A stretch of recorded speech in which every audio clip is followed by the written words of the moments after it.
సరే, ఇంతకు ముందులాగే ఈ సంఘటన కూడా జరగడానికి కారణం తెలుసుకున్నారా? No comments. మీలాంటి పోలీసులు సైలెంట్ గా ఉంటే ఈ కేసుకి సంబంధించి మేమేమనుకోవాలి సార్?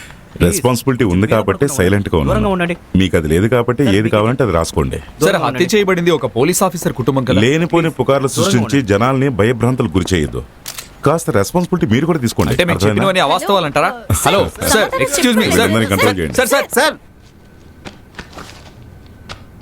సంఘటన జరిగిన చోట జానీకి ఏం పని? అతను ఎవరు రమ్మన్నారు? జానీ సార్ కూడా ఈ ఇన్వెస్టిగేషన్ లో భాగంగానే ఉన్నారు సార్. సాయంకాలం లోపు నాకు జరిగిన దాని మీద డీటెయిల్ రిపోర్ట్ కావాలి. చెప్పు వాడికి. మీకు తెలుసు కదా సార్, జానీ సార్ కొంచెం వర్కహాలిక్, అలాగే కొంచెం ఆల్కహాలిక్ కూడా. ఫోన్లో అసలు దొరకరు సార్, కానీ మా వాట్సాప్ గ్రూప్లో ఉన్నారు. నేను కొన్ని జోకులు షేర్ చేస్తుంటే ఆయన కూడా కామెంట్స్ పెడతారు సార్. మనలాగా టెన్షన్ పడి వర్క్ చేసే వాళ్ళకి అదే కదా సార్ రిలీఫ్. మీరు అసలు మమ్మల్ని ఎప్పుడు పట్టించుకోరు. అవును, నీలాగేనా ఈ జానీ పైనాడని కూడా? అంటే ఏమంటున్నారు? అదే కొంచెం లేదు సార్, ఆయన చాలా సూపర్. హంతకుడు దొరకాలి కానీ స్పాట్లోనే లెటకమని కాల్ చేస్తారు సార్. పట్టుకుంటే చాలు, కాల్చాల్సిన అవసరం లేదు. దానికి మన డిపార్ట్మెంట్లో చాలా మంది ఉన్నారు. ఎవరి గురించి అంటున్నారు సార్?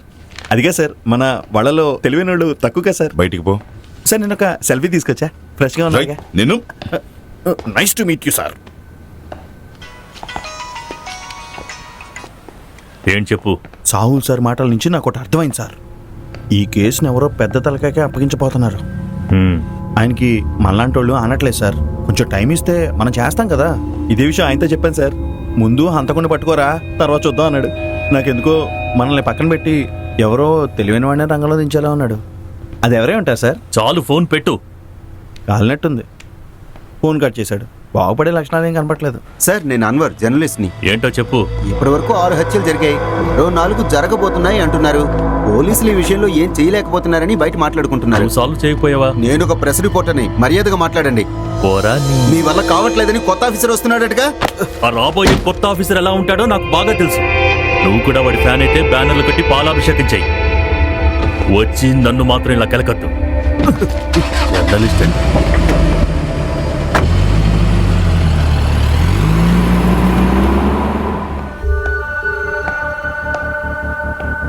చెప్పు సార్. నాకు కిల్లర్కి మధ్య దూరం ఇప్పుడు చాలా తక్కువే ఉంది సార్.